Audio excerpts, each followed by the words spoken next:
Melt the butter. We have 2 eggs.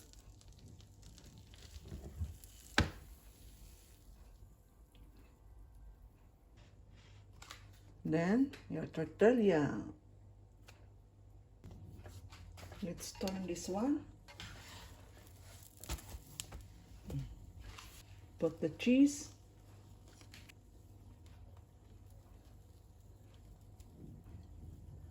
The ham. Bell pepper. Then more cheese.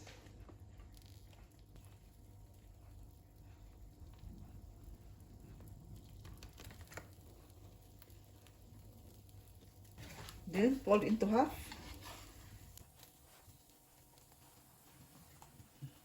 And now let's turn to the other side.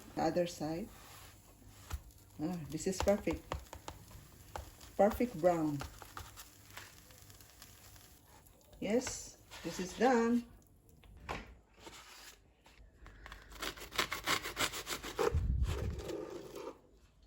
Opson. Yum. Look at that. Yummy. Thank you for watching. Kindly subscribe.